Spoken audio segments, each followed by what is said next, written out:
Ito ang Presidential Broadcast Service. Radyo Pilipinas. Radyo Publiko ng Bagong Pilipinas para sa Bagong Pilipino.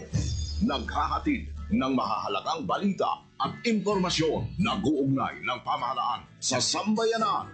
Tulay sa himpapawi ng serbisyo publiko. Radyo Pilipinas. Radyo Publiko. Ang boses ng Pangulo. Sa Iloilo, Radyo Pilipinas. 585 AM. Ang oras sa Radyo Pilipinas, alas 8:04 sa aga. Nagapanguna nga balita sa syudad, sa mga banwa, sa probinsya sa Iloilo, kagkaingon nga mga probinsya. Mga pananawon sa likod sa mga balita.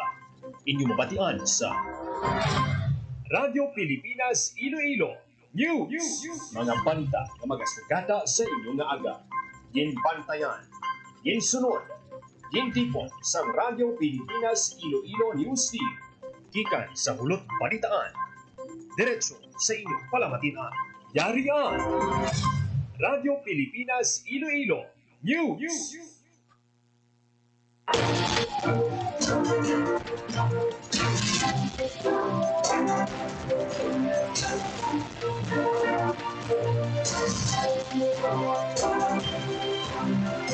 Mayong aga Pilipinas, mayong aga Western Visayas.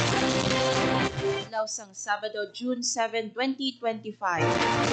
Kung inyo tagbalita kada Sabado, Hope Torichante, kagining Radyo Pilipinas, Iloilo News. Kagkaroon sa mga headlines.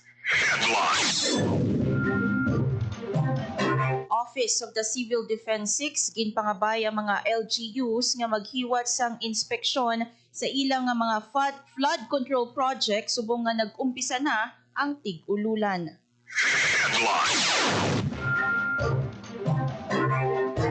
NIA Halaor River Multipurpose Project Stage 2 nakakuha sang award bangod sang ila outstanding performance sa monitoring and performance.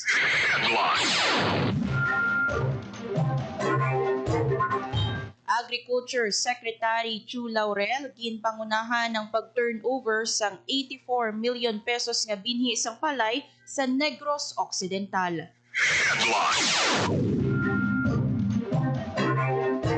Anay rebelde sa Tubungan nag-graduate na sa kolehiyo.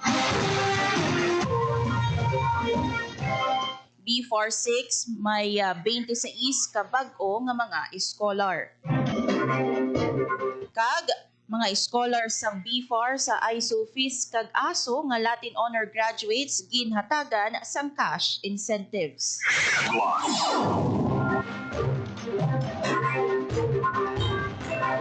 Kag karon sa detalye na sang mga balita.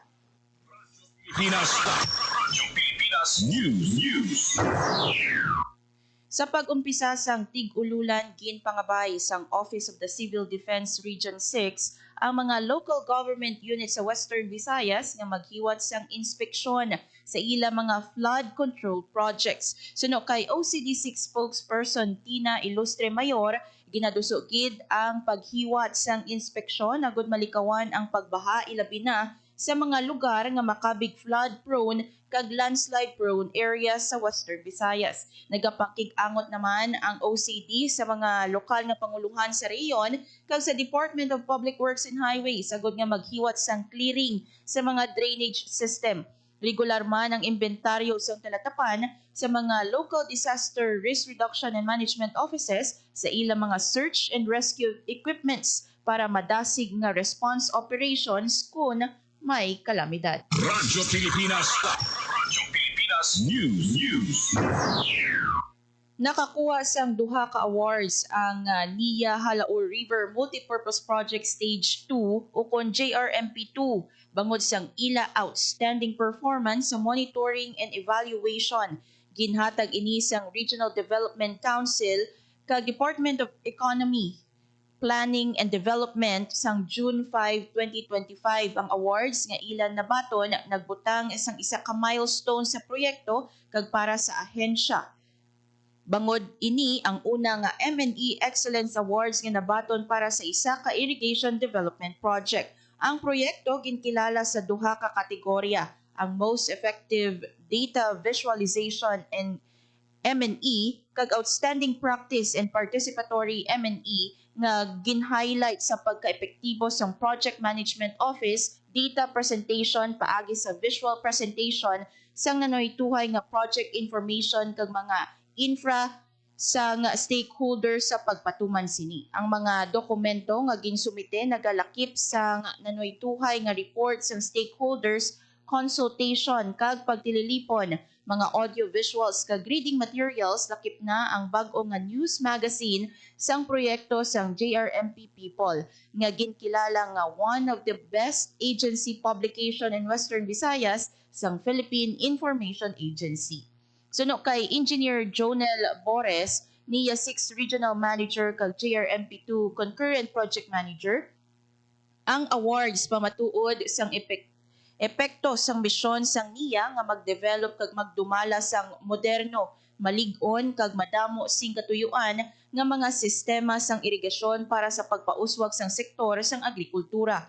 Gin-highlight man ni Engineer Bores ang mabakod nga partnership kag koordinasyon sang RDC6, DepDev 6, NIA kag iban pa nga ahensya sang gobyerno kag non-government partners sa madilalagon nga pagpatuman sang JRMP2 kag iban pa nga palaabuton nga proyekto sa NIA.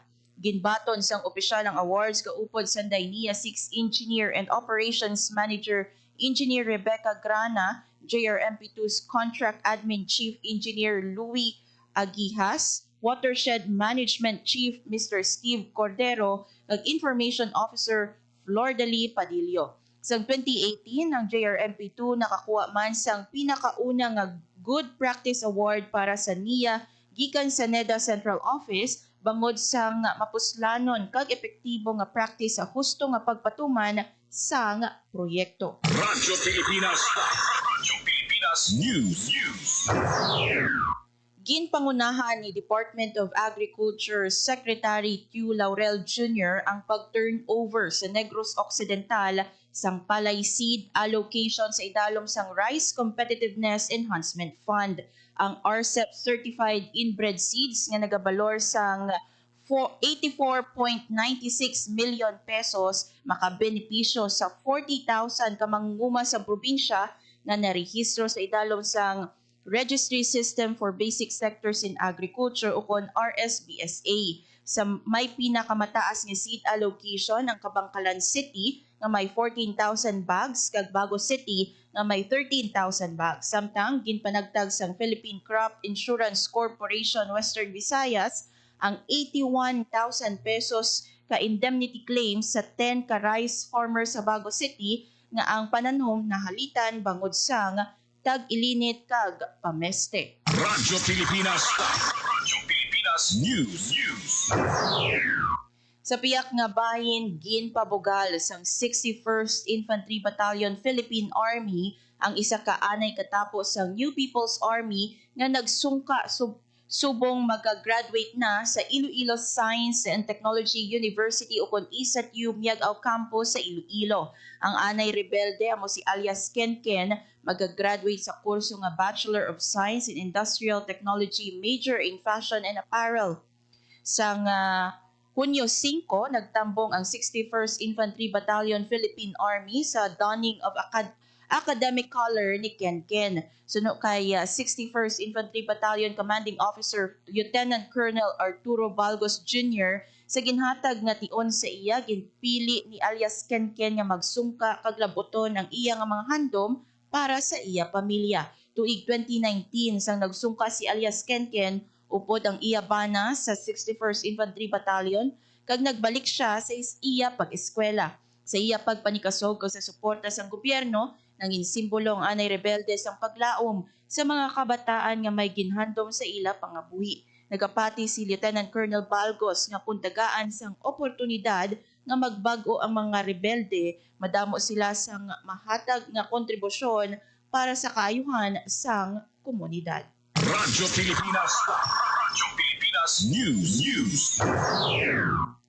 Gin-abi-abi sa Department of Agriculture, Bureau of Fisheries and Aquatic Resources, Western Visayas, ang 26 ini kabag-o nga scholars sang Fisheries Scholarship Program. Sila ang nagbaton sang full college scholarship sugod subong sang academic year 2025 tubtob 2029. Lakip sa ila i-enjoy nga benepisyo ang 5,000 pesos nga monthly stipend, 2,000 pesos nga semestral book allowance, 1,500 nga one-time uniform, 3,000 pesos nga one-time relocation allowance, 1,500 nga graduation support, 3,000 pesos nga on-the-job training support, kag 7,000 nga thesis o kun special problem support. Sa 26 ka scholar, 3 ang ponduhan sa idalom sang Fisheries Industry Leader Grant, 20 sa idalom sang Fisher Folk Children Educational Grant, kag 3 sa idalom sang Indigenous Cultural Communities Indigenous Peoples Grant. Kadungan sang iya nga pag-abi-abi ginpabutyag ni DAB 46 Regional Director Remya Apari ang mabaskog nga suporta para sa padayon nga pagpatuman sang scholarship program. Ginapanumduman man ni Director Apari sa mga scholar ang mga oportunidad may unay nga dako nga expectation. Gani panugyan sini kinahanglan nga mangin mapisan, humble kag komitido sa values ng public service. Magtuon hindi lang sa textbook kundi pati sa realidad sa mga fishing community. Ginpanumduman man sini ang pag-eskwela sa mga scholar ang hindi lang para sa ila palaabuton kundi para man sa bug-os nga sektor nga nagakinahanglan sang ila talento, innovation, kag leadership. Radyo Pilipinas. Radyo Pilipinas News. Ang oras sa Radyo Pilipinas sa alas 8:16 sa aga. Radyo Pilipinas. Radyo Publiko. Radyo Pilipinas. Sa aton nga pagbalik dugang nga impormasyon kag balita bantayan sa Radyo Pilipinas Iloilo News. Hatid ay balita, impormasyon at sari-saring kaalaman tungkol sa sektor ng agrikultura sa ating bayan. Usapang Agrikultura kasama ang Department of Agriculture. Alamin ang mga hakbang ng administrasyon para mas mapaunlad pa ang iba't ibang industriyang agrikultural at pakinggan ang mga proyektong handog sa mamamayan upang mapalago ang kanilang mga kabuhayan. Usapang Agrikultura, Lunes hanggang Biyernes, alas 5 ng umaga, dito lang sa Radyo Pilipinas. Game, 1, 2, and... Paaduhon, balikat ulo, kita kwetan, baywang at susus. Huwag mong titigan ang hindi sa'yo at maging disenteng tao. Pare, ang catcalling ay isang uri ng sexual harassment. Di biro ang sexual harassment at di nakakamacho ang pang-aabuso. Isang paalala mula sa Philippine Commission on Women at panghimpilang ito.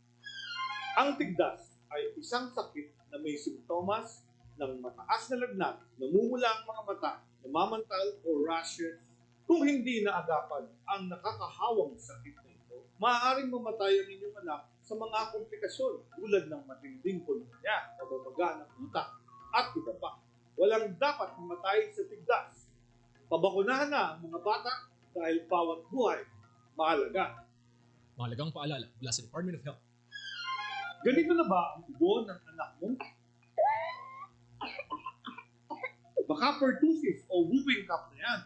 Nagdudulot ito ng apnea o pagtigil sa paghinga, pagkahirap sa paghinga, at pagsusuka. Ang pertussis ay vaccine preventable. Walang dapat mamatay sa pertussis. Pabakunahan ng mga bata dahil bawat buhay mahalaga. Mahalagang paalala mula sa Department of Health.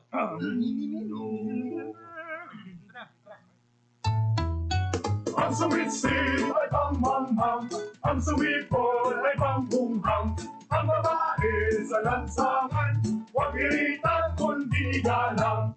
Pare, ang catcalling ay isang uri ng sexual harassment. Di biro ang sexual harassment at di nakakamacho ang pang-aabuso. Huwag iritan kundi galang. Isang paalala mula sa Philippine Commission on Women at panghimpilang ito. Chong, chong, chong, chong, pasipol-sipol, mga manong sa labas. Magtigil at gumalang, kaya ikaw sa labibig, kundi maganda ang lalabas. Pare, ang catcalling ay isang uri ng sexual harassment. Di biro ang sexual harassment at di nakakamacho ang pang-aabuso. Kaya ikaw sa nabibig, kung di maganda ang lalabas. Isang paalala mula sa Philippine Commission on Women at panghimpilang ito. Ang violence against women and their children o VAUC ay isang krimen at hindi isang pribadong usapin lamang. Ito ay nakasaad sa Rule 3, Section 6 ng Republic Act 9262 o Anti-Violence Against Women and Their Children Act of 2004.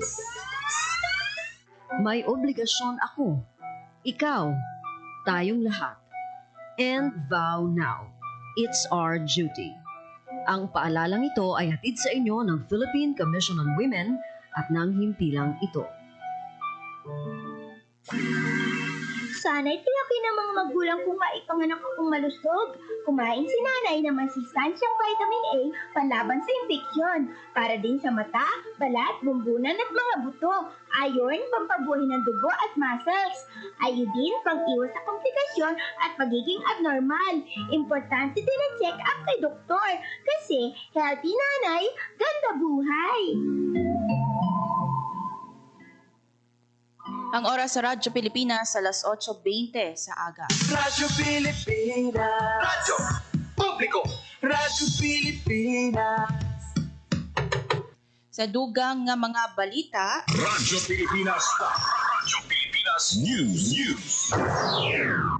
ginhatagan sa Bureau of Fisheries and Aquatic Resources o kon B4 Western Visayas sa nga cash incentive ang mga scholars ni sa Aklan State University kag Iloilo State University of Fisheries, Science and Technology nga nag-graduate nga may Latin honor sa ISO FIST. Anom ka scholar nga lunsay nagtapos sa nga magna cum laude ang nagbaton sang plaque, Certificate of Recognition kag cash incentive valor 30,000 pesos. Inya mo sanday Leslie Kate Macaling, Kent Lexer Guaves, Ray Eli Binson Amihan, Zairine Joy Espinosa, Luis Jane Servidad, kag Andre Von Villarin. Sa ASU, ginatagan sang 30,000 si Donalyn Bulyag nga nag-graduate nga magna cum laude, samtang 20,000 pesos naman ang ginbaton nga incentive nanday Joshua Igcasenza kag Ivy Farmalieza nga pareho nga cum laude. Ang scholarship incentive program nagatuyo nga kilalahon ang mga dalayawon nga estudyante sa fisheries education kag nagatuyo nga suportahan ang pagdevelop sa mga competent professional nga magabulig tib-ong sang aquatic resources sang pungsod. Gindayaw naman ni DA B46 Regional Director Remya Apari ang mga scholar nga ila ginpakita sa nga outstanding academic performance. Ang B4 nagatanyag sang 3 ka full 4-year college scholarship nga ginalakipan sa nga Fisheries Industry Leaders Grant, Fisherfolk Children Educational Grant, kag Scholarship for Indigenous Cultural Communities and Indigenous Peoples Grant. Radyo Pilipinas. Radyo Pilipinas News. Asod-asod nga operasyon ang ginpatigayon sang Iloilo Police Provincial Office nga nagresulta sa pagkakumpiska sang 673,000 pesos nga balor sa nga illegal nga droga. Sa banwasang Batad, Iloilo, arestado si alias Toto matapos makuhaan sang 5 grams sang shabu na nagabalor sang 34,000 pesos. Masobra tunga sa milyon ka peso naman nga balor sang shabu ang nakumpiska kay alias Benben, isa ka job hire employee sa LGU Balasan sa ginpatigayon nga bypass operation sa barangay Maya, Balasan, Iloilo. Samtang arestado naman si alias Zal, 39 years old, matapos ma-recover sa kapulisan ang 69,000 pesos nga balor sang shabu sa ginlunsar nga operasyon sa barangay Imbang Grande, Pasay City, Iloilo. Ang tanan nga nadakpan ang magapangatubang sang kaso nga paglapas sa Republic Act 9165 ukon ang Comprehensive Dangerous Drugs Act of 2002 kag dugang nga kaso kay alias Toto bangod sang paglapas sa Republic Act 10591 ukon Comprehensive Firearms and Ammunition Regulation Act. Radyo Pilipinas. Radyo Pilipinas News. Sa piyak nga bahin, Naglabot sa 139 ka exhibitors gikan sa lain-laing nga bahin sa pungsod Pilipinas ang nag-attend o kung nag-upod sa Philippine Travel Agencies Association Travel Expo nga ginhiwat sa Iloilo Convention Center June 6. Ang aktibidad ginpangunahan sa Philippine Travel Agencies Association para mapasanyog ang turismo sa Visayas kag Mindanao kag mahatagan sang kahigayunan ng mga Ilonggo nga magkuha sa mga good deals kaangay sang promo fares kag travel packages. Lakip sa mga exhibitors ang mga airline companies, hotels, tour operators, local government units nga nagpakita sang ilang mga tourism products. Radyo Pilipinas. Radyo Pilipinas News. Nangin dinapit sa pagbukas ng PTAA Vismin Travel Expo 2025 si Department of Tourism Undersecretary Myra Paz Valderosa Abubakar. Sa iya mensahe, ginatagan emphasis ni Undersecretary Abubakar ang importansya sa kolaborasyon sa pagpasanyog sa turismo sa pungsod. Ini ang labing una nga kahigayunan na naghiwat sa Travel Expo sa Iloilo City, ang Philippine Travel Agencies Association sa ilang pagpanikasog nga dalon sa Visayas kag Mindanao, ang Travel Expo nga madugay nga panahon ginahiwat sa Metro Manila. Radyo Pilipinas. Radyo Pilipinas News. Nangin maduago ng pagbukas ng PTAA Travel Expo sa Iloilo City, ginpakita sa mga bisita ang duha ka dako nga festival sa syudad, ang Dinagyang Festival kag Paraw Regatta. Nagtambong sa kayuwatan si Iloilo City Mayor Jerry Treñas kag PTAA President Evangeline Manotok. Ara man Sanday City Tourism Head Junel de Vinagracia, Provincial Tourism Chief Gilbert Marin kag Department of Tourism Assistant Regional Director Phoebe Arenio. 3 ka adlaw ang expo nga nagsugod June 6 tubtob June 8. Lauman ang mga booth para sa mas mahapos, masaligan kag practical nga pagbiyahe sa reyon, sa pungsod kag abroad. May ara man sang business-to-business sessions kag madamo pa nga aktibidad lauman sa PTAA Travel Expo sa Iloilo Convention Center. Radyo Pilipinas. Radyo Pilipinas News. Kag sa katapusan nga balita, ginkilala nga honorary mayor ni Mayor Jerry Treñas bilang adopted daughter sang Iloilo City si Teresita C. Coson, Vice Chairperson sang SM Investment Corporation kag Chairman sang BDO Unibank. Sa isa ka programa sa City Hall Penthouse sang Webes June 5, mismo si Iloilo City Mayor Jerry Treñas, incoming Mayor Raisa Treñas Chu, Vice Mayor Jeffrey Ganzon, pila kakatapos ng City Council ang nagtambong sa programa.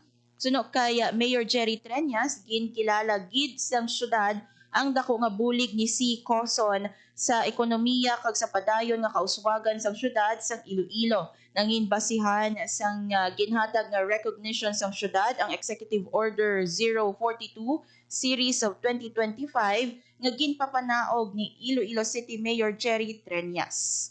Radyo Pilipinas. Radyo Pilipinas News. Ang oras sa Radyo Pilipinas alas 8:28 na sa aga. Radyo Pilipinas. Radyo Publiko. Radyo Pilipinas. Radyo Pilipinas. Radyo Pilipinas. Radyo Pilipinas. Radyo Pilipinas. Kagamuyad tong mga balita nga natipon sang Radyo Pilipinas Iloilo News Team. Magpabiling nga naka-follow sa Radyo Pilipinas Iloilo para updated sa mga hitabo sa Western Visayas. Kaupod si Joan Sotahero kag Vermore Aventura sa engineering team sa Bagong Pilipinas, Hope Torrechante, Radyo Pilipinas, Radyo Publiko.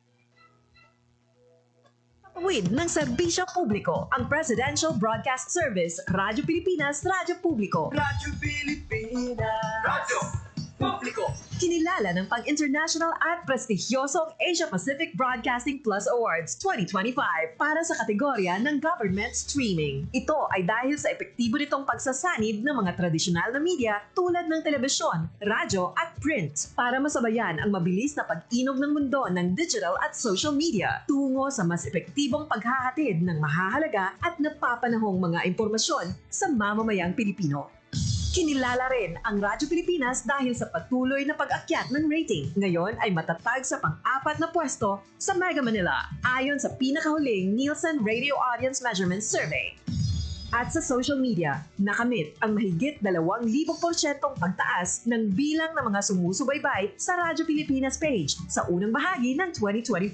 Patunay ito na ang inyong Radyo Pilipinas Radyo Publiko ay tunay na kaagapay ng inyong pamahalaan sa paghahatid ng serbisyo sa mga mamamayang Pilipino. Mula sa aming lahat, sa ngalan ng inyong pamunuan at mga kawani ng Presidential Broadcast Service, kasama ang inyong mga himpilan ng Radyo Pilipinas sa buong kapuluan. Maraming salamat po sa inyong lahat, sa inyong pagtangkilik at pagkilala. Radyo Pilipinas. Radyo Publiko.